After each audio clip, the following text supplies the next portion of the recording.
Imaginez-vous dans un monde où vous êtes libre de dire tout ce que vous voulez, où vous êtes libre de dire certaines vérités à votre président sans rien craindre. Permettez-moi de vous dire que ce monde existe. Et c'est un monde que l'Occident est en train de combattre. N'oubliez pas de vous abonner si ce n'est pas encore fait. Abonnez-vous, commentez, partagez la vidéo. On se retrouve bientôt après le générique.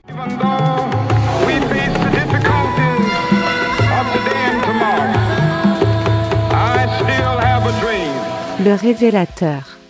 Merci pour votre fidélité à la chaîne, merci pour vos commentaires, vos partages, vos likes, ça permet à la chaîne de se développer. La liberté d'expression est de plus en plus restreinte à travers le monde pour des raisons de sécurité ou bien pour protéger certaines informations. Le patron de Telegram a été arrêté hier à l'aéroport Bourget de Paris. Si vous vous demandez qu'est-ce que Telegram, Telegram a été créé en 2013 par deux frères russes, Nikolai et Pavel Durov. Pavel Durov avait créé Telegram après que le gouvernement russe a pris le contrôle de VK.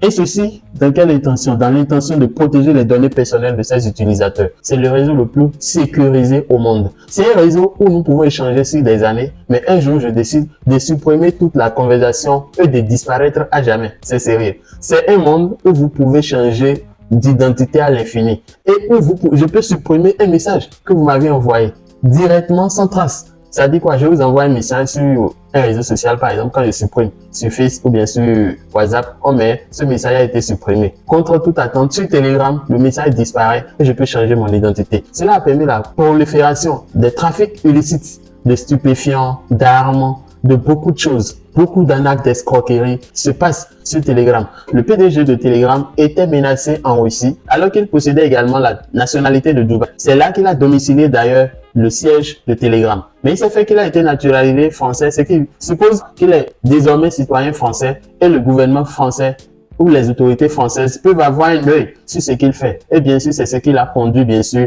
à être arrêté hier soir. Pour quelle raison? Sûrement parce que sa messagerie, où les gens passent par sa messagerie pour commettre des crimes. Alors les gens ont supposé qu'il est complice de ce qui se passe sur sa messagerie, vu qu'il ne veut pas livrer les gens afin que les gens soient poursuivis en justice. Dans ce cas, les gens préfèrent le prendre lui-même. Alors, deux avenirs s'offrent à lui. Ou bien il revend Telegram, ou bien il va donner accès aux données personnelles de ses utilisateurs, ce qu'il est en train de refuser. Car Telegram est en train de connaître de plus en plus d'utilisateurs vu les fonctionnalités que celui-ci offre. Dans son pays d'origine, plusieurs voix se sont levées après son arrestation pour crier. Elon Musk a exprimé sur X sa volonté à voir ce dernier libre. N'oubliez pas de me laisser vos avis en commentaire. Que pensez-vous de cette mesure que le gouvernement français est en train de vouloir faire prendre à Pavel Durov?